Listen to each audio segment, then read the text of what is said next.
오늘은 디모데전서 3장 1절 공부할 차례입니다. 우리 3장 1절 다 같이 읽으십시다. 미쁘다 이 말이여 곧 사람이 감독의 직분을 얻으려 함은 선한 일을 사모하는 것이라 함이로다. 감독이라는 것은 요사이 교회로 말하면 목사직에 포함되는 것입니다. 옛날에는 장로와 목사를 동등치해서 치리하는 장로는 장로고 치리함과 동시에 말씀을 증거하는 장로는 목사라고 칭했었습니다. 그래서 다 같이 교회 장로라도 장로라는 것은 나이가 들고 인생 경험이 많고 지도적인 인물인데 그 중에 실제로 실무에 종사하는 말씀을 증거하고 교회를 다스리는 실무에 종사하는 장로를 감독이라 했습니다.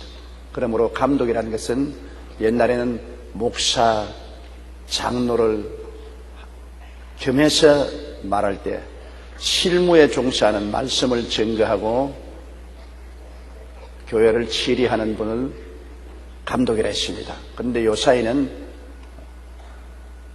각 교단에 따라서 다르죠. 감리교회에서는 지금도 목사가 감독직을 겸하여 있고, 보통 때는 다른 교파에서는 이제 말씀을 증거하고 교회를 치리하는 분은 목사라 하고, 교회를 성신도를 대표해서 당회를 구성하고 치리하는 것은 장로라고 하는 것입니다.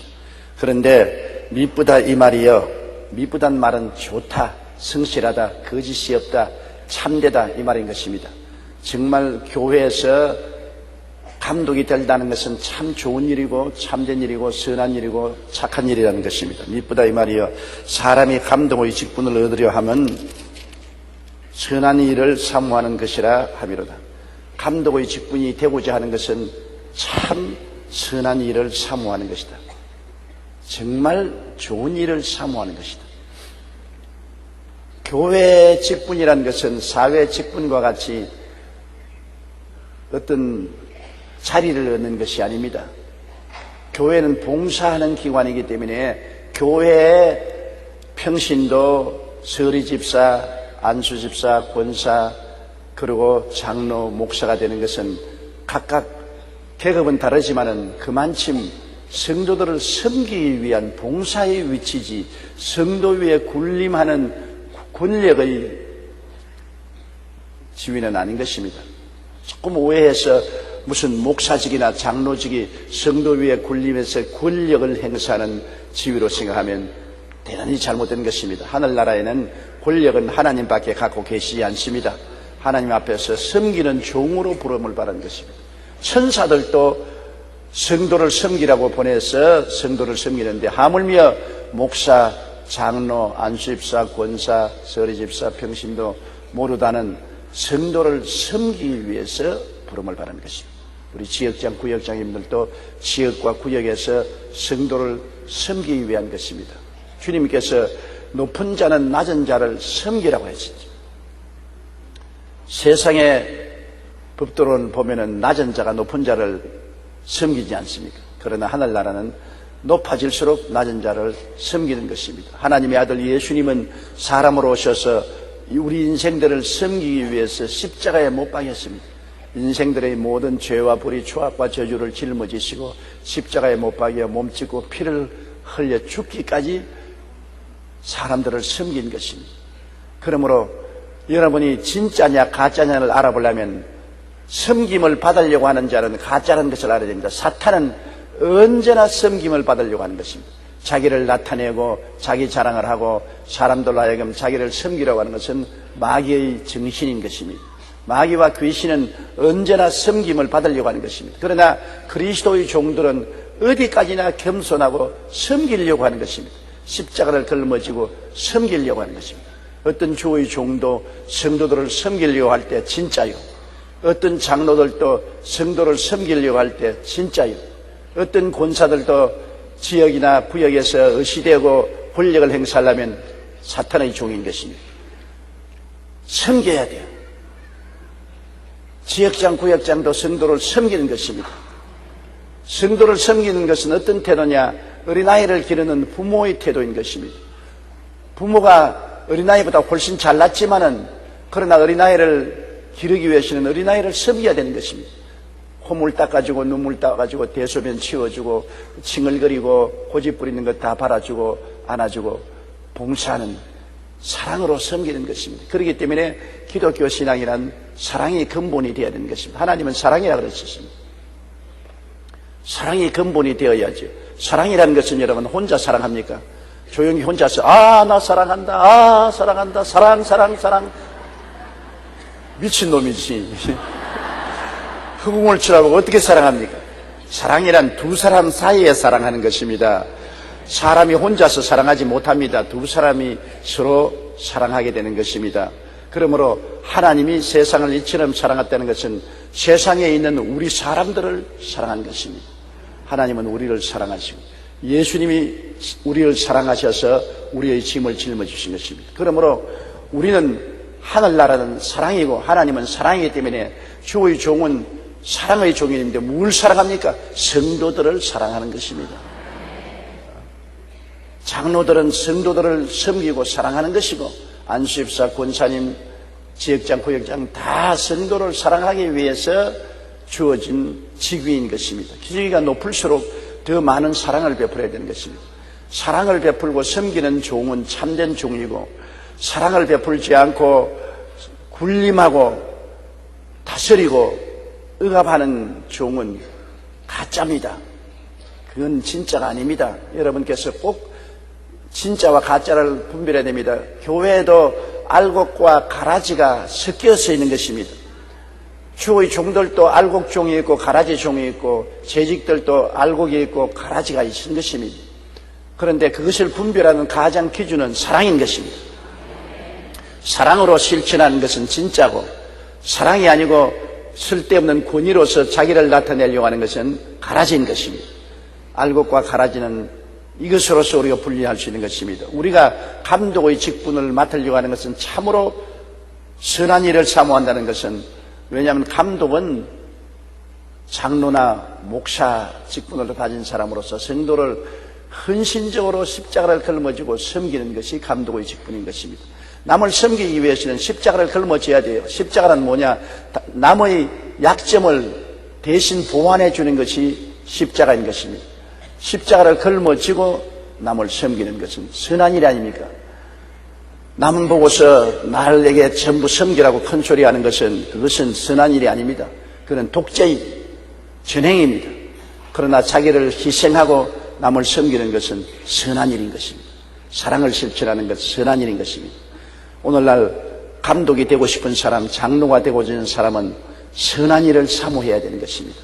자기를 희생해서 십자가를 걸머쥐고 성도와 교회를 받들어 섬기겠다는 그러한 마음을 가진 사람이 장로가 되어야 되는 것입니다. 나중에 하나님 나라에 들어가서 반드시 지위가 높았던 사람이 큰 심판을 받습니다. 세상에서 사람들에게 의시되는 것이 좋은 것으로 생각하지만 우리는 불가불 며칠 후 다 주님 앞에 서서 우리가 살아온 과거를 회개하고 심판받을 수 있어야만 되는 것입니다. 그런데 목사도 장로도 안수집사도 권사도 지위가 높을수록 가혹한 심판을 받습니다. 책임이 크니까요. 그러므로 정말 조심해야 되는 것입니다. 어느 장로와 목사가 동시에 교통사고 나서 천당을 갔는데 하나님이 보좌에서 뛰어내려오더니만 목사를 끌어안고 아유 사랑하는 아들아 잘했다 수고했다 정말 잘했다 그 등을 두드려주고 장로는 보고 너 왔느냐 그러더랍니다. 그 장로가 섭섭해서 왜 똑같이 하나님 앞에 왔는데 목사만 저렇게 환영을 하고 장로는 환영을 안 합니까? 나도 똑같이 목사님과 더불어서 수고를 많이 했는데 그러니까 너 몰라서 하는 말이다. 목사는 오는 수가 적고 장로는 오는 수가 많기 때문에 그렇다. 그 말은 비유로 그런 말하지만 목사는 지위가 높기 때문에 책임이 많아서 잘못한 사람은 가차없이 책임 추궁을 당한다는 것입니다. 그러므로 목사는 잘못 살았으면 천당 오는 숫자가 적고 장로는 책임이 좀 덜하니까 더 많이 들어온다. 그 비유로 말한 것입니다. 여러분, 그러므로 무조건 하고 내가 목사 되겠다, 장로 되겠다고 간청할 것 아닙니다. 무조건 하고 내가 권사 되겠다, 안수집사 되겠다고 강구할 것 아닌 것입니다. 왜냐하면 내가 그만큼 십자가를 걸머쥐고 섬길 수 있는 헌신이 되어야 그것이 가치가 있지. 십자가를 걸머쥐고 헌신하지 아니하고 지위에 연념해서 목사로서 장로로서 안수집사로 권사로 내가 어시 되겠다고 생각하면 박살납니다. 그거는 정말로 이 땅에서도 박살나지만 천당에 가서는 완전히 쪽박차게 되는 것입니다. 그렇기 때문에 선한 일을 사모하는, 정말 선한 일은, 착하고 선한 일은 사랑으로서 실천하는 일이 착하고 선한 일이기 때문에 사랑으로서 실천할 각오가 된 사람이 감독이 되려고 마음먹어야 되는 것입니다. 정말로 목사가 되는 것은 성경을 얼마나 아느냐, 신학교를 얼마나 나왔느냐, 학위를 얼마나 가졌느냐, 이것이 중요하지 않습니다. 감독, 즉 목사가 된다는 것은 정말로 십자가를 걸머쥐고 성도를 사랑할 수 있느냐, 그것이 문제인 것입니다.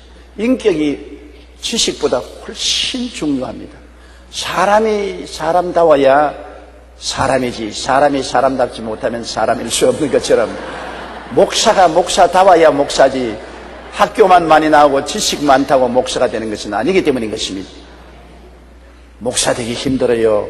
아무나 다 목사 되는 것 아닙니다. 영국의 어떤 교회 성도들이 스펄슨 목사님을 찾아왔습니다. 목사님, 우리 교회 담임 목사님이 공석입니다. 새로운 목사님을 초빙하려고 합니다. 여기 우리가 가지고 온 리스트가 있는데 이런 목사님을 초빙하고 싶으니 이런 목사님을 좀 구해 주십시오. 그래서 스펄전 목사님이니까 10가지 조건이 있어요. 첫째, 스펄전 목사님 같은 훌륭하고 탁월한 목회자. 둘째, 탁월하게 성경을 가르칠 수 있는 성경교사. 셋째, 불타는 마음으로 영혼을 사랑할 수 있는 사람. 넷째, 자비로운 마음을 가지고 성도들의 상처를 삼해줄 수 있는 사람. 다섯째, 솔로몬의 지혜를 가진 사람. 여섯째, 명철하고 활기차며 적극적인 사고의 소유자. 일곱째, 미남일 것. 여덟째, 다른 사람과 좋은 인간관계를 맺어 조화를 잘 이루는 사람. 아홉째, 행정 능력에 있어 탁월한 수완이 있는 사람. 열 번째, 창조적인 사업가적 두뇌를 가진 사람. 이상과 같은 조건을 가진 사람이면 좋겠습니다. 그러한 목사님을 구해 주십시오. 스펄전 목사님이 그랬습니까? 좋은 수가 있습니다. 스펄전 목사님, 이런 조건을 가진 목사님이 있단 말입니까? 예, 있지요. 천사를 초청하십시오. 그런 조건에 다 부합하는 목사는 없지 않아요.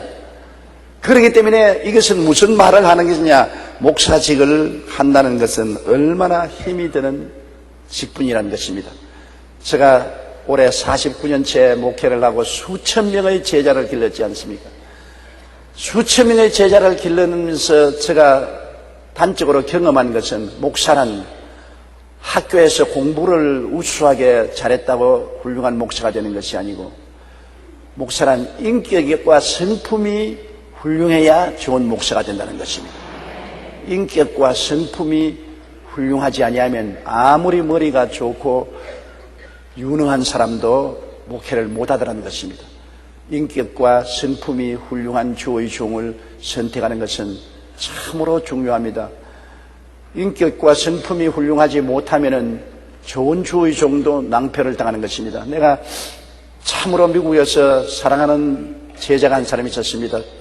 수십 명 기르는 약물을 가진 목사를 달라스 텍사스에서 제가 제자로 삼고, 미국 사람인데 잘 가르치고 인도에서 꿈을 심어주고 믿음을 심어주고 열심을 다해서 그가 점점 자랐어요.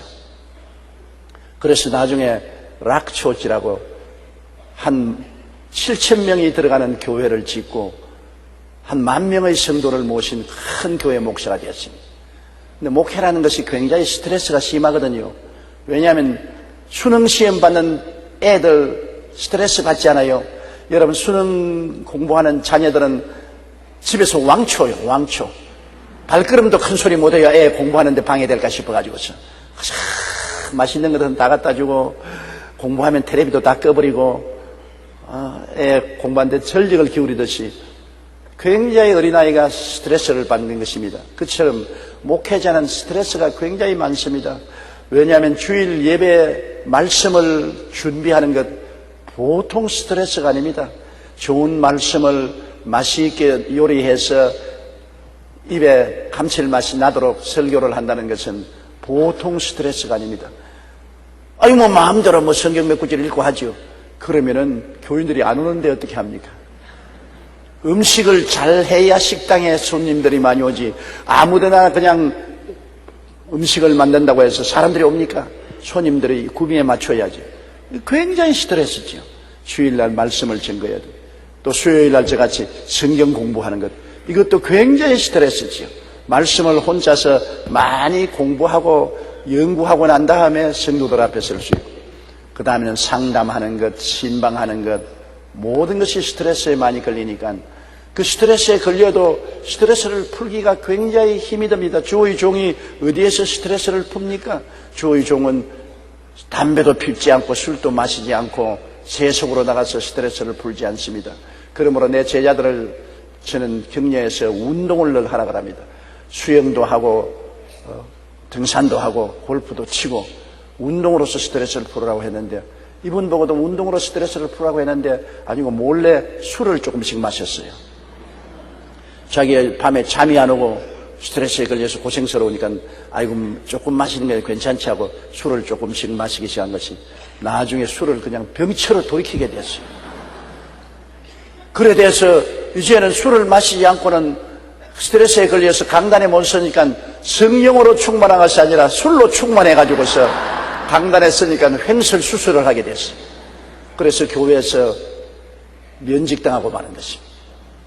교회에서 면직당하고 난 다음에 다가오는 것이 가정불화입니다. 부부간에 불화가 되어서 그만 이혼하게 됐습니다. 교회에 일 버리고 부인하고 이혼하게 되고, 그 다음 뜨돌이가 되었습니다. 너무나 안 됐어요. 지금도 뜨돌이가 됐는데 내가 좀 만나자 해도 절대로 나를 만나주지 않습니다. 창피해서 만날 수가 없다고. 지금은 조그마한 교회 목회를 하는데 지금도 또 술을 마시기 때문에 그 교회 목회하다가 또 쫓겨나고, 또 조그마한 교회 가서 목회하다가 또 술 마시다가 쫓겨나고 폐인이 되고 마는 것입니다. 스트레스 관리를 잘못해서 그런 것입니다. 그러므로 목회라는 것은 엄청난 스트레스가 걸리는데 그 스트레스를 관리를 잘 해야 목회자로서 생존할 수 있는 것입니다. 이러므로 감독이 되는 것은 굉장히 힘들고 고달픈 것은 십자가를 늘 걸머져야 되기 때문인 것입니다. 언제나 섬기는 자세 속에 있어서 모든 성도를 섬기고 모시는 그러한 일을 해야 되기 때문에 굉장히 스트레스에 걸리는 것입니다. 아무나 주의 종이 되는 것은 아닙니다. 그렇기 때문에 하나님이 부르시지 아니하면 주의 종으로 나와서는 큰 실패합니다. 하나님의 소명감이 있어서 하나님이 날 부르셨기 때문에 나는 다른 길로 갈 수 없다, 이 길로 가겠다고 결심하고 수 없는 실망과 낙심이 다가와도 그를 극복하고 다시 일어나고 다시 일어나야 되는 것입니다. 2절요. 그러므로 감독은 책망할 것이 없으며 한 아내의 남편이 되며 절제하며 신중하며 단정하며 나그네를 대접하며 가르치기를 잘하며. 보세요, 스트레스 걸릴 말을 하고 있지 않습니까? 감독 즉 장로나 목사가 되려면 이렇게 돼야 되는 것입니다. 책망할 것이 없으며. 사람이 어떻게 책망할 것이 없습니까? 모든 사람들이 다 약점이 있는데 하나님이 아니고 천사가 아닌 이상 사람은 책망받을 일이 많지요. 그런데 감독은 책망할 것이 없어야 된다고 그랬습니다. 그러므로 그만큼 인격적인 수양과 도덕을 많이 닦아야 된다는 것입니다. 책망할 것이 수두룩하지요. 목사가 책망할 것이 없을 정도로 훌륭한 목사가 되려면 많은 세월을 통해서 시련과 환난을 겪고 눈물로 통회하고 자박하고 변화를 받아야 되는 것입니다. 그러므로 여기에 책망할 것이 없는 목사는 없지만은 책망할 것이 없을 정도로 노력을 해야 되는 것입니다. 물론 목사뿐 아닙니다. 교회의 모든 장로, 안수 집사, 권사님, 서리집사, 지역장, 구역장, 평신도, 성도들조차도 책망할 것이 없어야 되는 것입니다. 예수 안 믿는 사람들은 예수 믿는 사람에게 적대감을 가지고 언제나 책망할 것을 찾으려고 딱 기다리고 있다가 무언지 하나 찾으면 아이고 예수 믿는 사람 꼬락서니 봐라. 자기는 개똥차반이면서 예수 믿는다는 조건 때문에 공격하려고 책망을 하려고 따르는 거죠.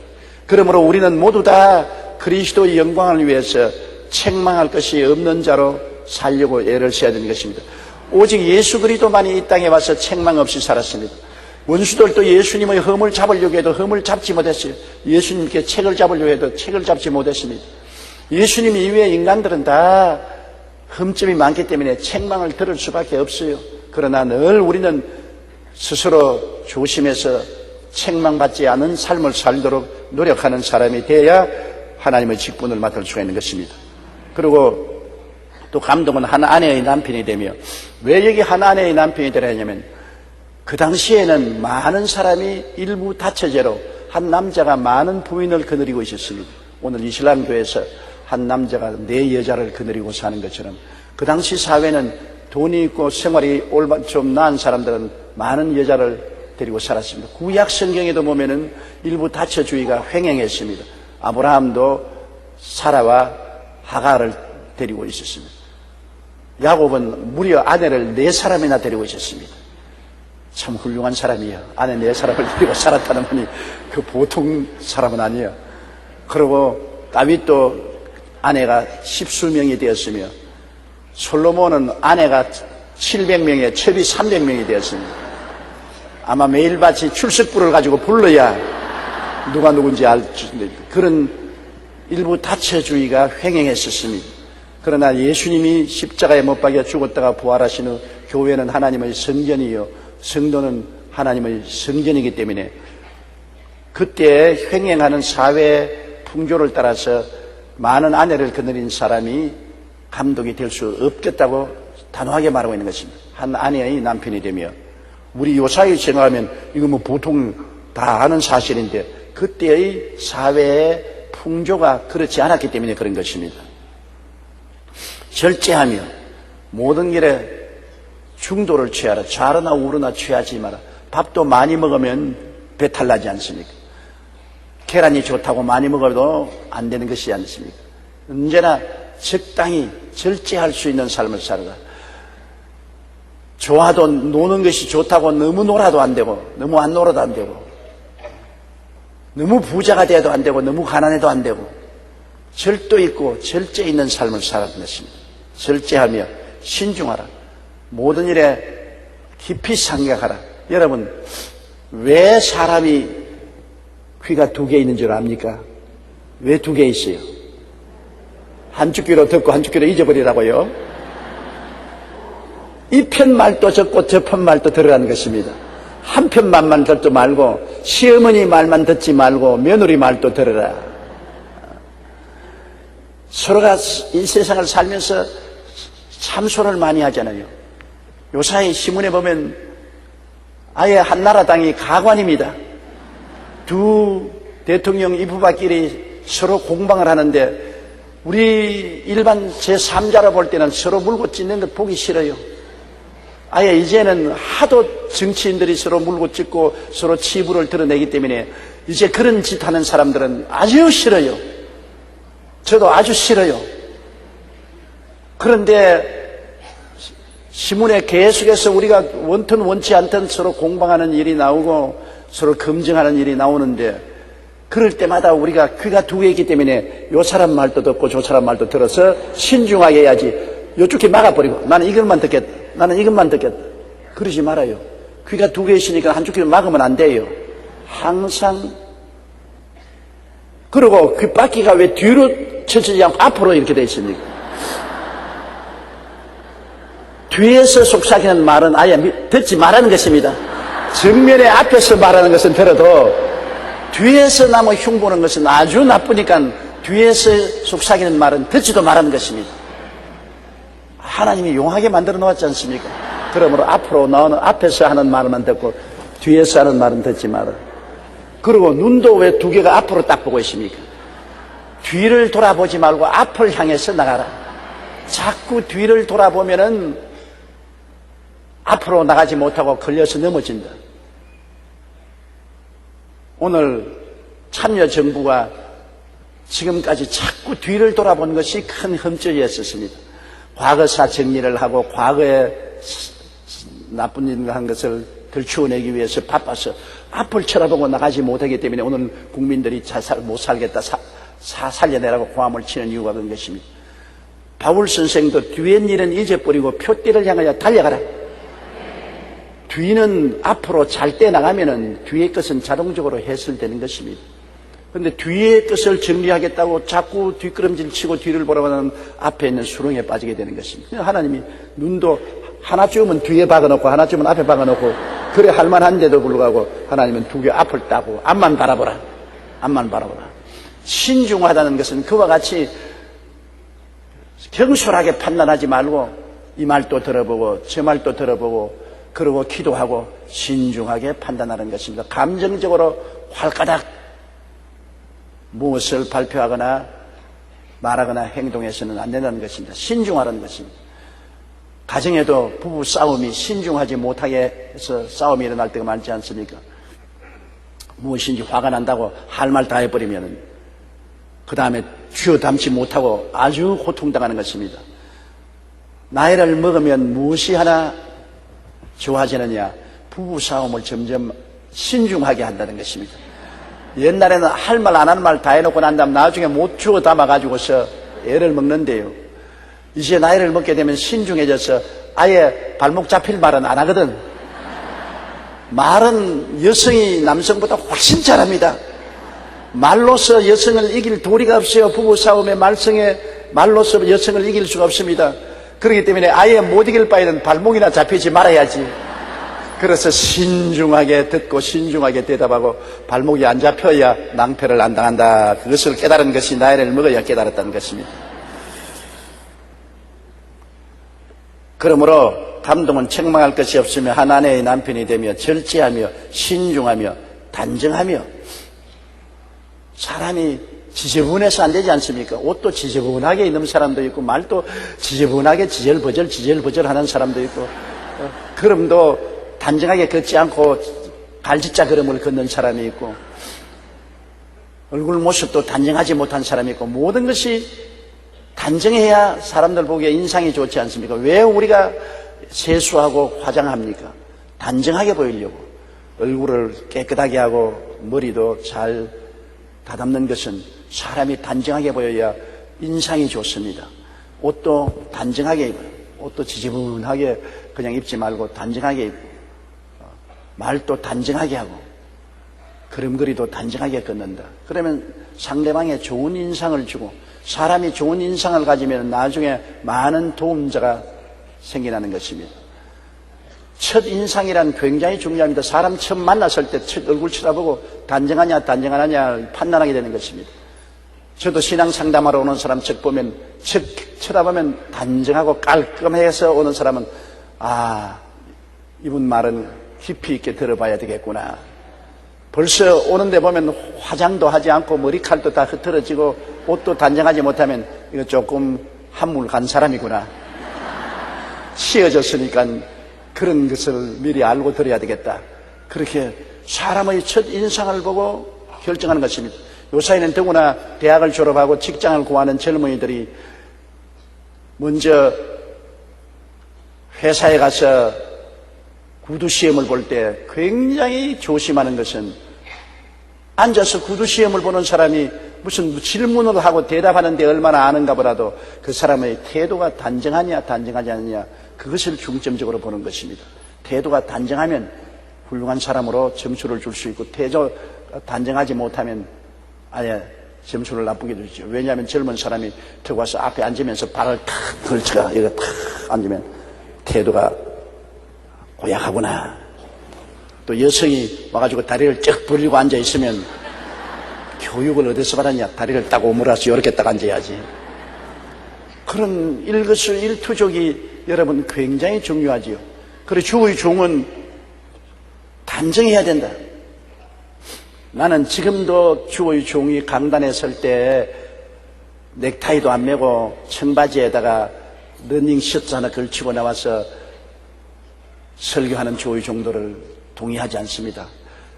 국제적으로 그런 교회 종들이 많아요. 왜냐하면 젊은이와 같이 예배를 보는데 젊은이에게 동화하기 위해서 그렇게 한다고 해서 아예 운동화 신고 청바지 입고 러닝 셔츠 하나 입고 강단에 올라와서 설교합니다. 교회라는 것은 하나님 앞에서 예배드리는 것인데 그 교회 젊은이들만 있는 것이 아니라 하나님이 와 계시는데 어떻게 하나님 앞에 단정하지 않고 그렇게 해서 예배를 드립니까? 너무나 민망스럽지 않습니까? 사람들이 저보고 자꾸 말합니다. 왜 성령 충만한 교회 예배를 드리는 조목사가 가운을 입느냐고. 저 옛날에 젊을 때는 가운을 안 입었어요.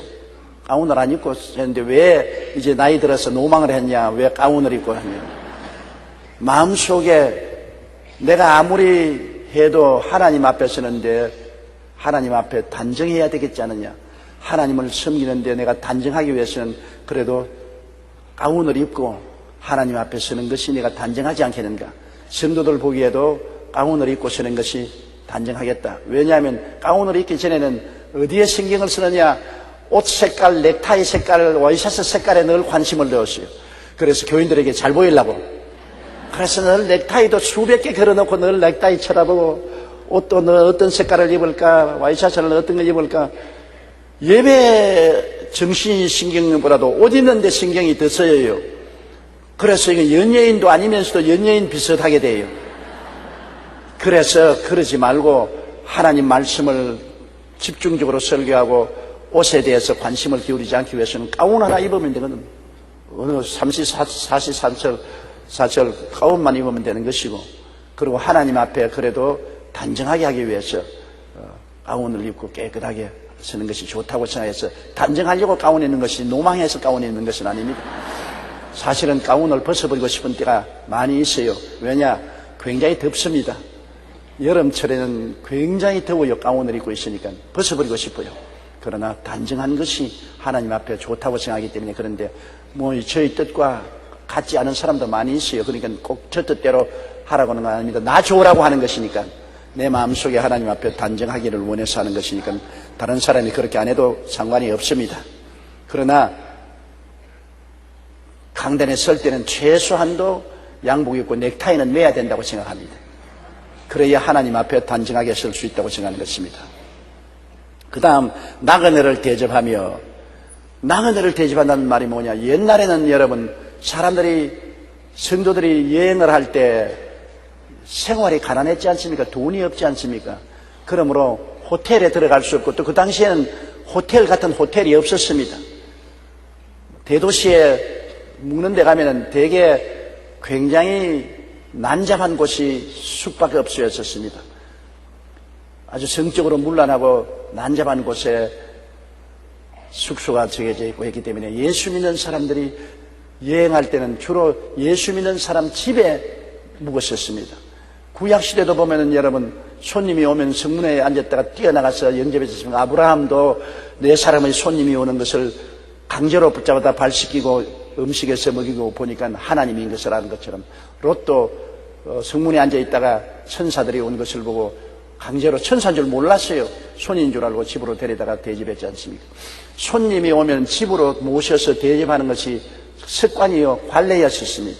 그렇기 때문에 이 초대교회는 예수 믿는 사람들이 어느 곳에 여행하든지 성도들 집에서 유하게 되므로 나그네를 잘 대접하라고 말한 것입니다. 요 사이는 이제는 경제력도 많이 생겼었고, 또 성도 집에서 구태여 유할 필요도 없고 깨끗한 여관과 호텔도 많으니까 숙박시설이 좋으므로 어디 가도 편하지만, 옛날엔 그렇지 못했으므로 어느 도시에 가든지 예수 믿는 장로나 권사나 집사나 안수집사나 성도들 연락을 하고 그 집에서 묵다가 가곤 했습니다. 그렇기 때문에 나그네를 잘 대접하라고 한 것입니다.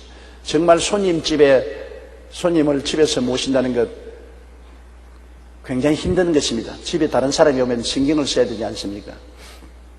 제가 옛날에 한참 부흥회를 다닐 때, 그때는 1960년도 70년도에 시골에 가면 여관도 깨끗한 것이 별로 없었고 호텔 더구나 없었어요.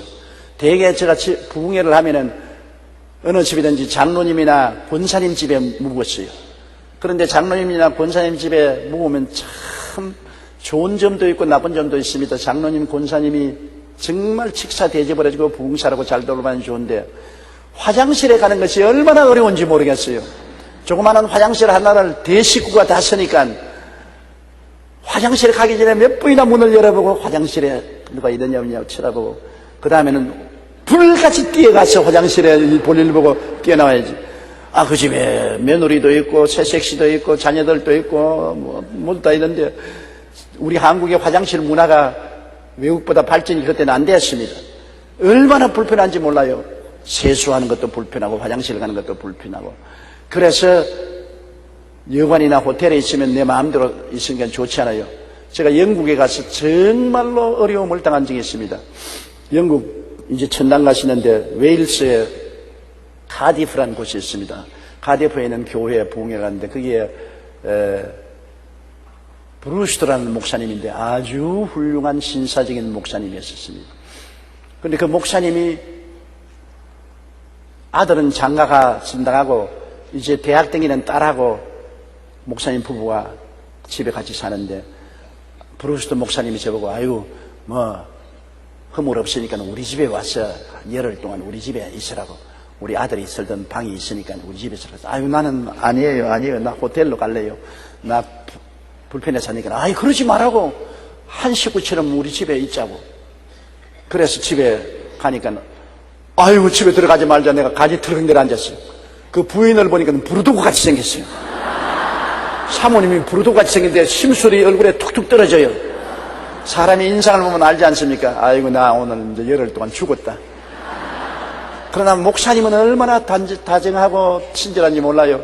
내 짐을 같이 들고 아들 내 방에 갔다가 내 짐을 넣고서 이건 우리 아들 방이고 요 바깥이 여기 화장실이니까 요 화장실을 쓰고 그렇게 하라고. 이 화장실은 목사님하고 우리 딸만 쓰는 화장실이니까 가지 툭툭 내려앉았습니다.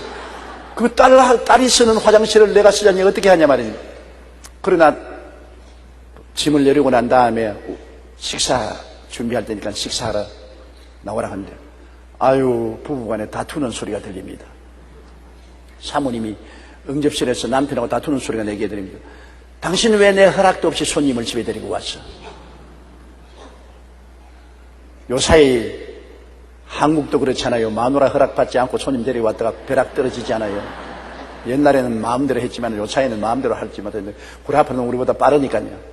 왜 내 허락도 없이 손님 데리고 왔어? 더구나 왜 얼굴 노란 동양 사람을 데리고 왔어? 나는 동양 사람의 입맛에 맞는 음식도 만들 줄도 모르고 나는 동양 사람을 어떻게 돌봐야 될지 모르니까 당신 왜 내 허락 없이 동양 사람을 데리고 왔냐? 아유, 내가 뭐 그냥 방 안에서 얼어붙었어요. 앉지도 서지도 못하는데 목사님이 그러지 마라. 이분은 보통 동양 사람이 아니란다. 한국에서 최대의 교회를 가지고 있는 분이고 굉장히 기도도 많이 하고 훌륭하신 분이고 또 우리 교회 열흘 동안 집회할 목사님이니까 당신이 꼭 참아요. 내가 하나님 나 죽으러 왔습니다. 나 어떻게 할까요? 성령님이 그러지 말고 편안한 마음을 가지라고 내 마음에 평안을 주셔서 옷을 갈아입고 얼굴에 웃음을 띄고 나가서 아이고 사모님 안녕하세요. 아이고 이렇게 집에 초청해서 고맙습니다 하니까 누가 나를 아래로 훑어보고서 대답도 안 하더라고요. 그래 영국에서는 저녁 식사가 되면 감자를 많이 먹습니다. 감자를 잔뜩 이렇게 담아가지고서 이제 쭉 돌려가 먹는데 나는 사실 감자를 별로 좋아하지 않거든요. 근데 내 차례가 와서 내 사라에 감자를 내가 떠서 감자를 먹으면서 감자가 굉장히 맛이 있다고. 그러니까 그 부인이 진짜 감자 좋아하느냐고. 감자 보통 좋아하는 거 아니라고. 감자가 얘기하니까 이거 더 먹으라 하면서 또 감자를 또 잔뜩 떠다주는. 아유 그렇지 않더라도 먹은 것만 해도 소화가 안 되는데 더 먹으라 하니까는 그 부인에게 잘 보이려고 그냥 허겁지겁 또 감자를 먹었어요. 먹고 난 다음에 그 다음에 이제 부엌으로 접시를 갖다 나르듯이 하니까 내가 펄떡 일어나가지고서 접시는 내가 부엌에 갖다 나르겠습니다. 그 목사님이 아유 당신 손님인데 그러지 말라고 내가 하겠다고. 아니요, 나 우리 집에 있을 때는 설거지는 내가 다 합니다. 거짓말을 했습니다. 내 부엌에 들어가 본 적도 없어요. 그런데 그릇들을 먹은 그릇들을 다 부엌에 갖다 놓으니까 그 부인이 알면 그러면 설거지 조 목사가 하겠냐 그랬더니 하겠다니까. 비누는 저기 있으니까 이 통에 있는 게 이제 비누고 그릇을 씻어가지고서는 이 셀간에 넣으라 하는데 내가 생각하기 그릇이 있는데 비누가 왜 필요하노? 나는 비누로가 그릇 닦는 거 처음 들었거든요. 근데 비누로가 닦는다 그래요. 그러고 난 다음에 비누물을 적당히 섞어가지고서 그릇을 씻어서 헹궈서 얹으라 그래요. 걱정이 딱 돼요. 그릇을 나는 그냥 이렇게 닦으면 되는데 비누물을 왜 결국 보니까 서양 음식은 고기도 먹고 뭐 감자도 먹고 하니까 그릇에 기름기가 잔뜩 끼어 있어요. 그 비누로 닦아야 돼요. 그래서 나는 뭣도 모르고 물을 조금 해놓고 그릇을 넣어놓고 비누를 잔뜩 부었어요.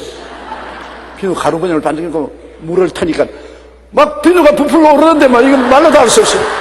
막 물을 끓여놓고 손으로 아무리 때리니까 막 비눗물이 더 많아져요. 그러니까 비누가 막 온 부엌에 가득해지고 그냥 내 머리도 비누를 다 덮어서 그냥 내 온몸이 비누 사람이 돼가지고서 와야 이게 부르동구 같은 할머니가 들어오기 전에 이걸 처리해야 되겠는데 그래가지고서 이 그릇을 닦으면서 비눗물을 없애려고 뜨거운 물을 켜니까 이 비눗물은 어떻게 된지 뜨거운 물이 들어오니까 거품이 더 일어나가지고서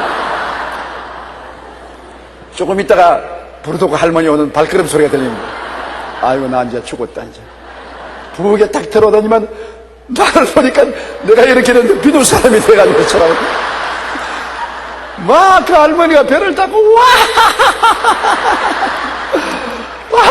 여보 이렇게 오느라고 자기 남편을 부르니면 이 비누 사람만 보라고. 그 남편이 와면 둘이가 손을 잡고 깔깔대고 웃으면서 부인이 하는 말이 부엌에 한 번도 안 들어봐 봤구만. 아니 집에서 부엌에 들어와서 그릇 씻어봤다면서. 그래서 내가 아니요 부엌에 들어본 적이 없는데 어떻게 사모님에게 잘 보이려고 하다가 이렇게 됐습니다.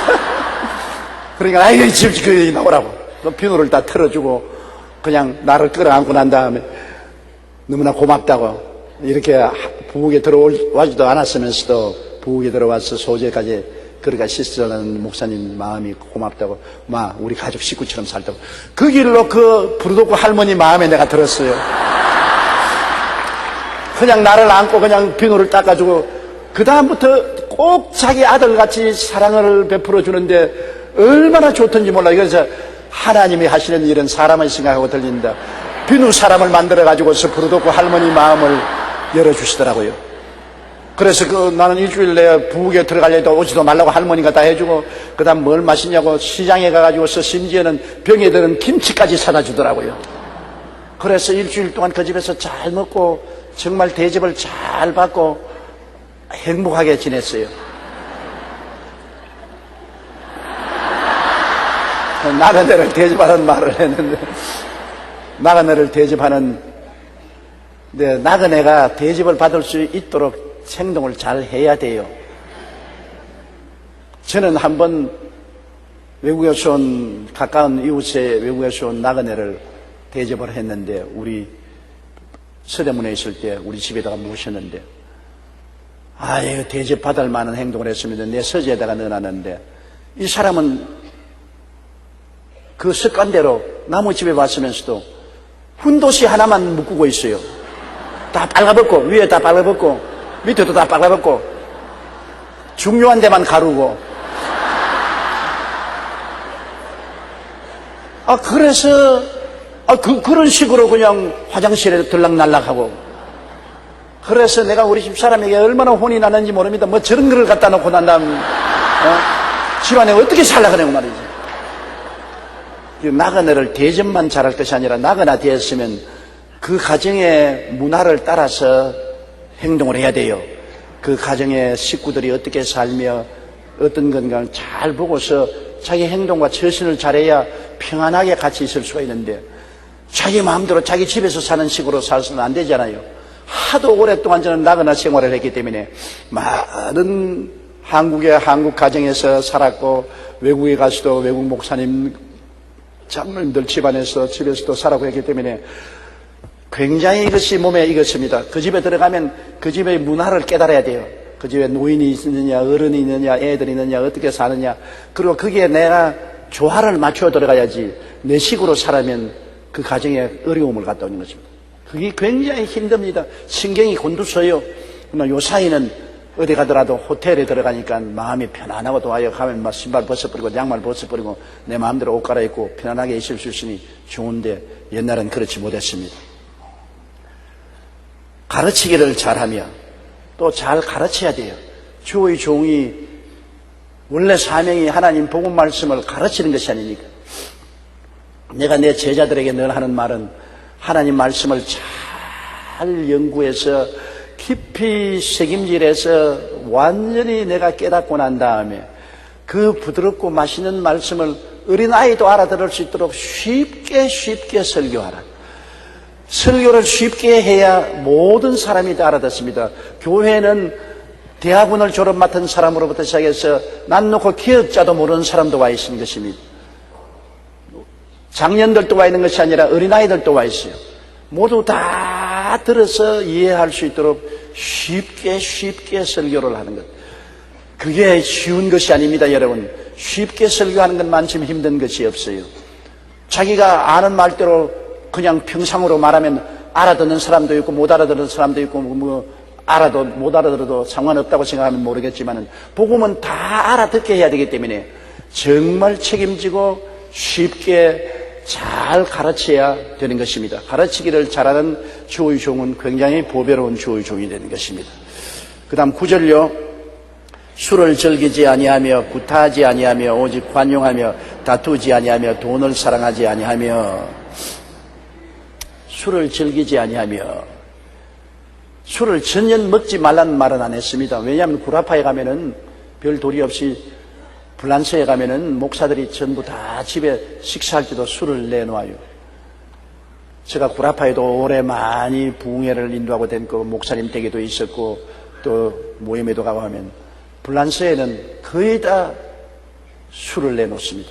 식탁에 술이 나와요. 포도주가 나와요. 물을 안 주고 포도주를 내놓을 때가 있습니다. 한 번은 우리 천당하신 정영수 목사님하고 말세이 유에 가서 집회를 하고 큰 집회가 성공리에 마치고 난 다음에 말세이 유 목사님들이 이제 날 위해서 파티를 열었는데 그 호텔 파티장에 가니까 물이 없고 전부 다 포도주만 내놓았어요. 참 큰일 났습니다. 나는 천성적으로 술을 못 먹어요. 내가 절제해서 못 먹는 것이 아니라 술을 조금 먹으면 숨이 차서 견딜 수가 없어요. 괴로워서 못 견뎌요. 몸이 막 술 깰 때까지 너무나 고통스럽다고. 그렇기 때문에 술을 못 먹는데 또 얼굴이 빨개지고요. 조금만 먹으면 얼굴이 파개집니다. 그래서 내가 정영수 장로님 보고서 장로님 큰일 났네요. 오늘 또 불란서 사람은 콧대가 높아서 말이죠. 준 것을 안 먹으면 굉장히 기분을 나빠합니다. 그래서 난 술 못 마시는데 어떻게 할까요? 정영수 장로님은 맨날 교회 와서 회개하고 예수 믿기 전에 술범이었어요. 술고래였어요. 술고래가 정말 교회 와서 회개하고 예수를 믿고 그 다음 술을 다 끊었는데 목사님 그러면 할 수 없지요. 나는 술을 끊었지만 하나님의 영광을 위해서 마시겠습니다. 이건 내가 먹고 싶어 마시는 게 아니라 하나님의 영광을 위해서 마시는데 목사님이 술병이 오들랑 깜짝 모르게 내 거를 돌리십시오. 그러면 내가 마시고 빈병은 목사님께 돌리겠습니다. 그래가지고 그날 파티를 하는데 포도주가 몇 병 남았는데 전부 정영수 장로님이 다 마시고 나는 빈병만 갖다 놓으니까 나중에 하는 말이 저 목사님도 포도주 좋아하시네. 불란서에 와서 목회해야 되겠다. 그러더라고요. 그런데 나는 까딱없이 집에 오는데 정영수 장로님은 호텔에 들어와서 갈짓자 그럽을 그러면서 하나님의 영광을 위해서 오늘 술 취했다. 세상에 하나님 영광 위해서 술 취하는 거 처음 봤어요. 그래서 불란서 사람들은 모두 다 포도주를 마시고 또 독일에 가면은 비르를 마십니다. 독일에 가서 내가 물 달라고 했다가 혼이 난 적이 있어요. 비리를 마십니다. 그러나 또 미국에 가면은 전부 다 커피를 마시지 않습니까? 음식 문화가 다 달라요.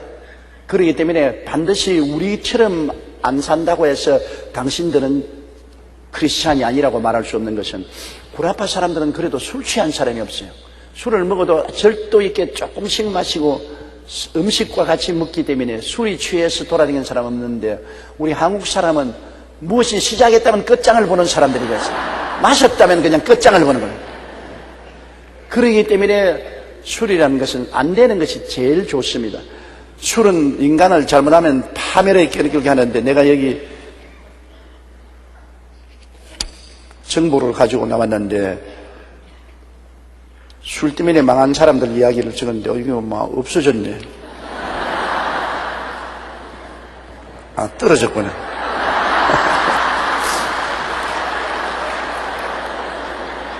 이래서 부목사가 필요하다고.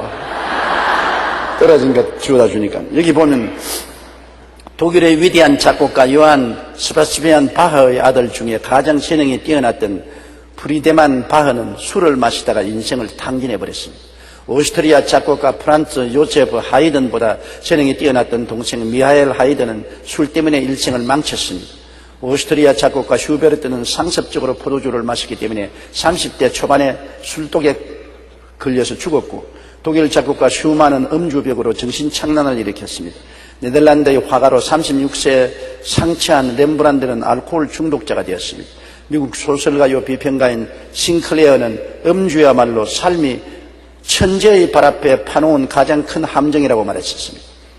아무리 사람이 천재라도 술에 중독이 되면은 파멸에 이르는 것입니다.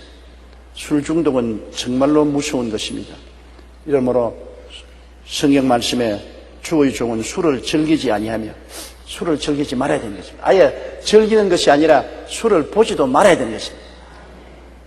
술을 입에 대면 중독성이 있기 때문에 자꾸 많이 먹게 되고 나중에는 파멸로 이끌어가기 때문인 것입니다. 그 다음은 구타하지 아니하며, 주의 종은 성격이 급해가지고서 마음대로 안 되면 주먹으로 해결하는 그런 문제가 되면 안 되잖아요. 전에 고등고시 시험을 쳐서 합격된 사람을 구두시험 하는데, 길거리에서 싸움이 벌어지면 법이 가깝냐 주먹이 가깝냐 하니까 고등고시 합격한 사람이 주먹이 가깝다고 한 사람이 생겼어. 법으로 해결해야지, 주먹이 가까우면 법관이 그렇게 말하면 큰일 나죠. 그러나 대개 사람이 성격이 화가 나면은 앞뒤를 가리지 않고 주먹이 먼저 나오는 사람이 많습니다. 멱살 쥐고서 주먹을 휘두르는 것. 폭력은 오늘날 가정 파괴의 근본적인 원인이 되는 것입니다. 가정에서 싸움이 벌어졌을 때 말로서 해결하지 아니하고 주먹을 휘두르는 것이 점점 많아져요. 요사이는 여자들도 주먹을 휘둘러요. 옛날에는 얻어맞는 것이 여자만 얻어맞았는데, 요사이는 여자에게 얻어맞는 남자가 굉장히 많아요. 남편만 주먹을 치는 것이 아니라 여자들도 주먹을 휘둘러요. 주먹으로서 해결이 되면 좋겠는데 해결이 안 돼요. 한번 주먹을 쓰면 점점 주먹은 더 주먹이 나오게 만드는 것이기 때문에 폭력으로서 문제를 해결해서는 안 되는 것입니다. 더구나 주의 종이 폭력을 쓰면 안 되지요. 폭력을 쓰는 주의 종들도 제가 여러 번 보았습니다. 성도들하고 말다툼이 나서 목사가 장로를 때려가지고서 장로가 영 터져가지고서 병원에 가서 또 진단서를 꺼내가 목사를 고발하고 하는 이런 것도 보았습니다. 구타하지 말아야 되는 것입니다.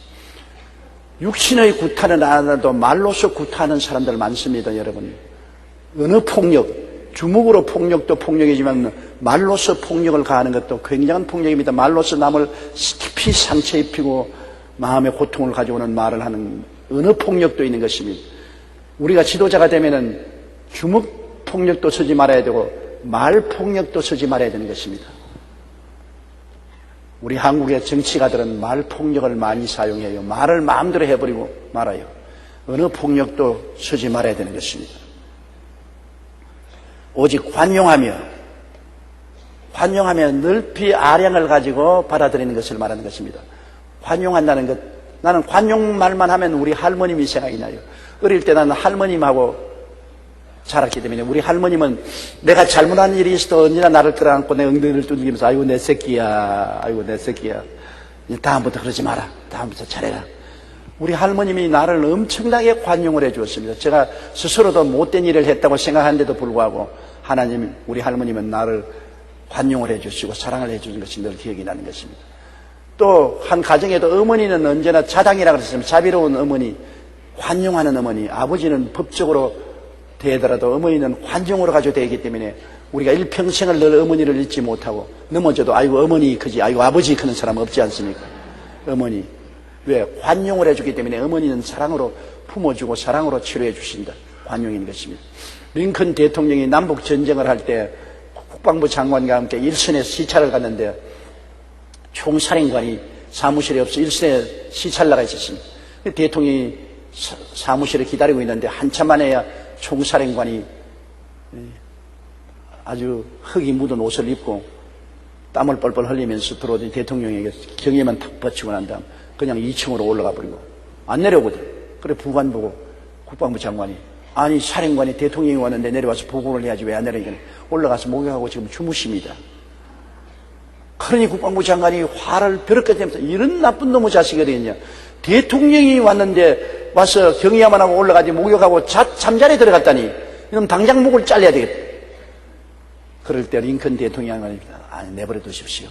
일선에 가서 전투에 참여하고 얼마나 지쳤기에 대통령이 왔는데도 불구하고 목욕하고 그냥 잠자리에 골아 떨어지게 된 것은 지쳐서 극도로 피곤하기 때문에 그러니 우리가 이해해 줘야 됩니다. 이러한 현실 자기의 직무에 충실한 군인을 모가지 잘라서는 안 됩니다. 내버려두고 우리가 갑시다. 그리고 링컨 대통령이 그 사령관의 사무실을 떠났다는 이야기가 있는 것입니다. 굉장히 관용이 깊은 대통령입니다. 보통 대통령 같으면 이런 고약한 놈이 어디 있나. 소위 총사령관 대통령이 왔는데 경의 한번 하고 올라가서 목욕하고 자기는 잠자리에 들어갔다니 이런 버릇없는 놈이 어디 있냐. 뭐에 잘랐을 것입니다. 그러나 링컨 대통령은 큰 관용으로 그를 품어주고 들어서 더 앞으로 크게 사용했던 것입니다. 우리가 남을 용서할 수 있는 마음, 이것이 가장 훌륭한 성격입니다.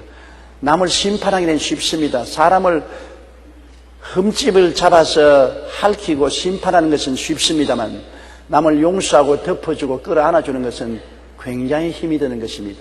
하나님께서 우리를 심판하지 아니하시고 그리스도를 통해서 용서하고 끌어준 사랑을 생각하고 우리는 언제나 관용하는 마음을 가져야 되는 것입니다. 관용하는 아버지, 관용하는 어머니, 관용하는 남편, 관용하는 아내가 되어야 됩니다. 그래서 마음을 넓게 열고 품어주는 마음을 가져야 되는 것입니다. 말하기는 쉬워요. 그러나 딱 어려운 입장에 도달하면 관용하지 말고 눈은 눈으로, 이는 이로, 손톱은 손톱으로, 주먹은 주먹으로 갚으려고 싶은 생각이 나요. 그러나 항상 온유한 자가 복이 나니 저가 땅을 차지할 것입니다.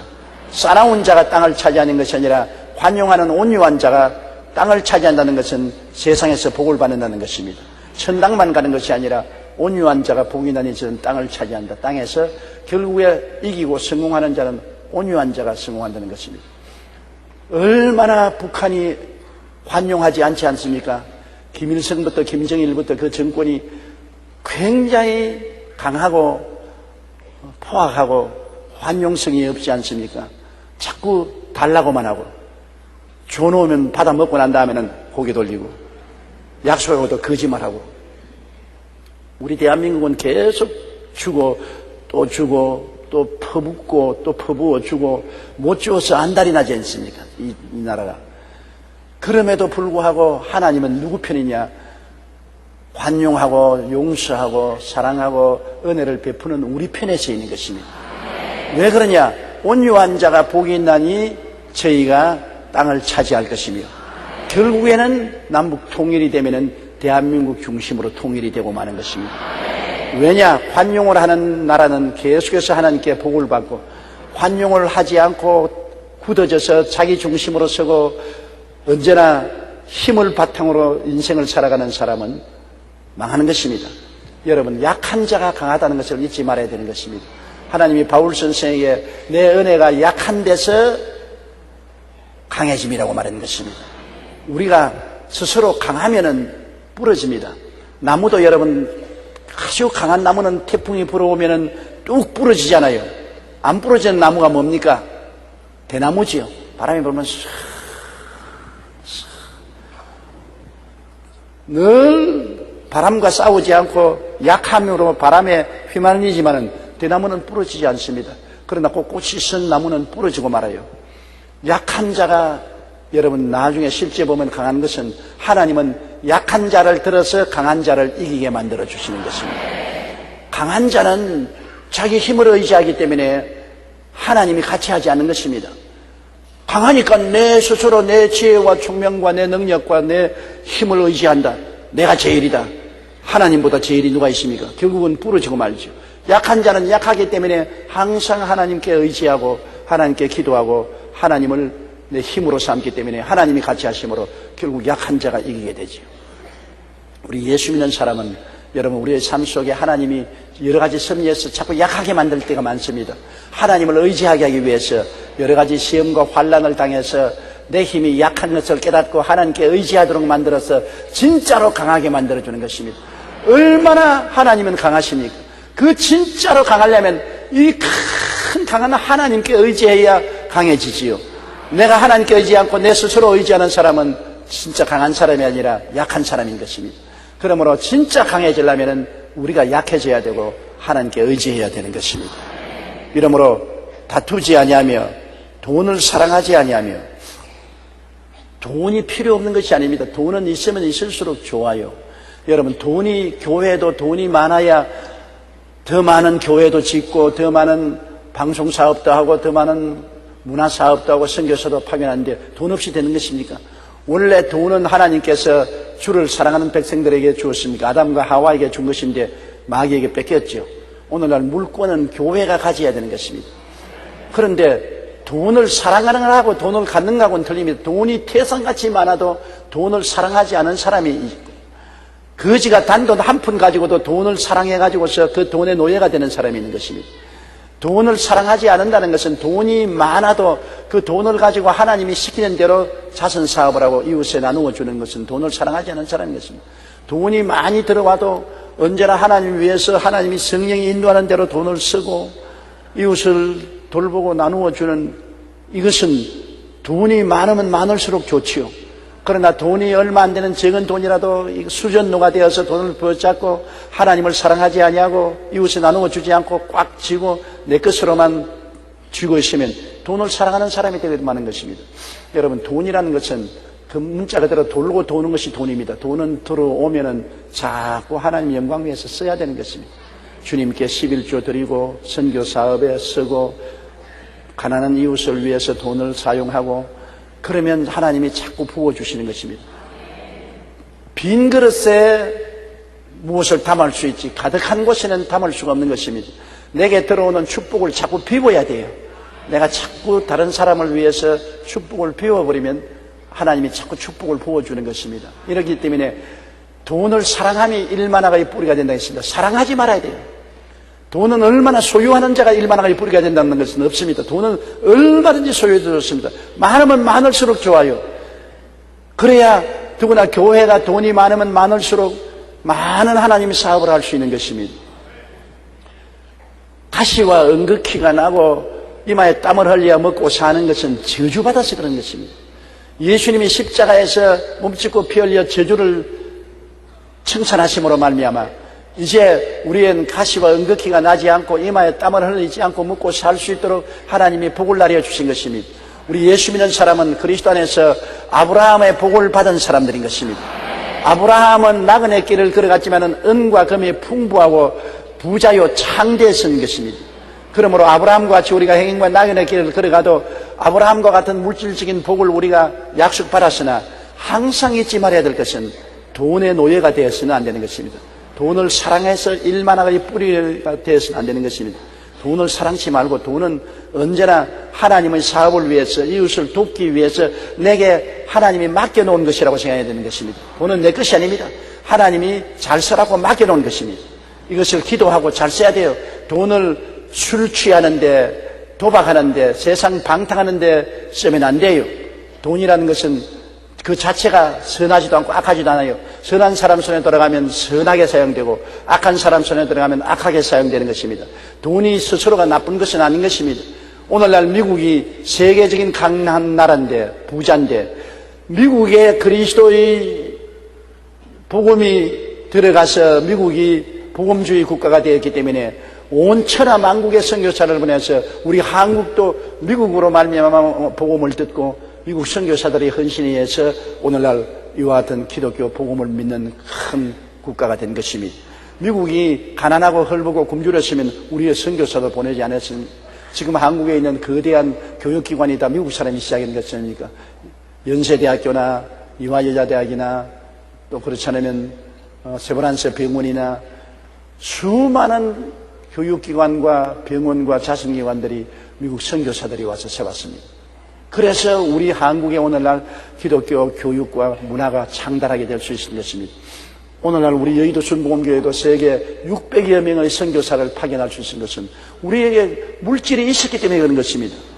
물질 없이 어떻게 선교사를 파견할 수 있는 것입니까? 우리가 500교회를 개척하고 있는데 개척하는 것이 돈 없이 됩니까? 한 사람 개척하는데 2억씩 들어가는 것입니다. 돈이 있어야 개척도 할 수 있는 것입니다. 우리가 국민일보를 통해서 문화 선교를 하고 있는데 돈 없이 어떻게 할 수 있겠습니까? 기도원도 돈이 있어야 짓지요. 수련관도 돈이 있어야 짓지요. 대학도 돈이 있어야 짓고 운영하지요. 돈 없이 할 수가 없습니다. 물질은 우리가 하나님께로부터 많이 받으면 받을수록 좋습니다. 우리 하나님께서 성도들에게 물질로 축복을 주어야 교회도 부자가 될 수 있는 것입니다. 11조와 헌금이 들어와야 교회가 하나님 사업을 많이 할 수 있지 않습니까? 그러므로 우리가 돈을 사랑하지 않고 돈을 하나님 영광 위해서 쓰면은 주님은 우리에게 물질을 주시도록 되어 있습니다. 예수 믿고 가난한 것은 자랑하지 않습니다. 가난해도 신앙을 버리지 않고 굳건하게 쓰는 신앙의 태도는 자랑스럽지만 가난 그 자체는 자랑할 것이 못 됩니다. 가난 그 자체는 축복이 아닙니다. 가난 자체는 괴로운 것이지만 그럼에도 불구하고 그것을 이기고 하나님을 섬기고 살아가는 신앙이 아름다운 것이지 가난 자체가 아름답지 않습니다. 여러분 아프리카의 가난한 나라들을 보십시오. 얼마나 비참합니까? 삶이 사람 사는 삶 같지 않습니다. 그들에게 필요한 것은 물질이 절대로 필요한 것입니다. 수많은 사람들이 에이즈로 죽어가고 있는데 치료약도 없습니다. 치료받을 생각도 하지 못하고 있는 것입니다. 수많은 사람이 말라리아로 죽어가고 있는데 치료할 약도 없고 병원도 없지 않습니까? 우리가 더 많은 물질이 있으면은 더 많은 우리 선교사들의 요청에 의해서 아프리카에도 병원도 짓고 학교도 짓고 그들을 도와줄 수 있어야 되겠는데 천문학적인 수의 돈이 필요하기 때문에 우리가 그것을 못하고 있어요.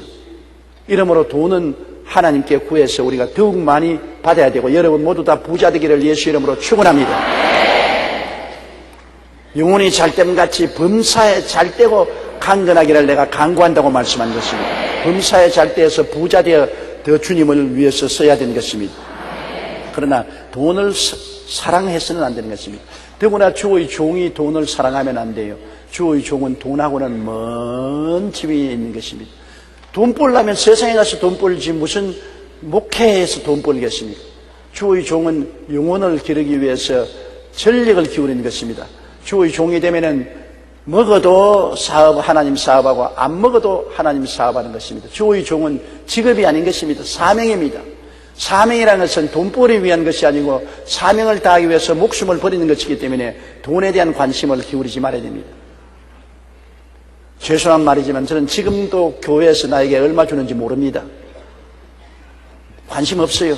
저는 목회 49년 동안 내가 월급을 얼마 받는지 모르고 지내왔습니다. 직접 우리 마누라에게 들어가니 내가 알지도 못하고 또 우리 마누라는 내게 말도 안 해주고 그러니까 돈에 관심이 없이 저는 49년을 살았습니다. 돈은 예수 믿는 사람은 목사는 돈 때문에 목회한 것이 아니고 사명 때문이기 때문에 없으면 굶더라도 목회해야 되고 있으면 있은 대로 사용해야 되고 또 손에 돈이 들어오면 좋은 사업에 써야 되고 하나님 영광 위해 써야 되기 때문에 돈하고는 거리가 멉니다. 이러므로 돈을 주의 종은 사랑하지 말아야 되는 것입니다. 돈이 있으면 있을수록 좋지요. 고아들도 도와줄 수 있고 장학금도 줄 수 있고 어려운 사람에게 도움을 베풀 수도 있으니 있으면 있을수록 좋지만은 돈을 사랑해서는 안 된다고 말하는 것입니다. 그만해야 되겠네. 되게 오래 하다가는 안 되겠어. 자, 그러니 여러분, 이 말씀을 들어보면 주의 종이 되겠다는 사람 별로 없을 것입니다. 보통 어려운 것이 아니에요. 이와 같은 자격을 구비해야 주의 종이 된다는 것입니다. 이 자격 없이 주의 종이 되면 자기도 망하고 성도들도 망하게 하는 것입니다. 오늘 우리는 주의 종, 목사뿐 아니라 어떤 의미에서 우리 모두 다 주의 종들인 것입니다. 모두 다 우리가 하나님의 종으로서 안 믿는 사람들에게 복음을 나타내는 사람들이기 때문에 우리 스스로도 오늘 이 말씀을 통해서 우리의 삶을 비추어보고 이 말씀에 합당한 삶을 살도록 노력해야 될 것인 것입니다. 제가 오늘 공부한 것까지 한번 읽어드리고 기도하겠습니다. 그러므로 감독은 책망할 것이 없으며 한 아내의 남편이 되며 절제하며 신중하며 단정하며 나그네를 대접하며 가르치기를 잘하며 술을 즐기지 아니하며 구타하지 아니하며 오직 관용하며 다투지 아니하며 돈을 사랑치 아니하며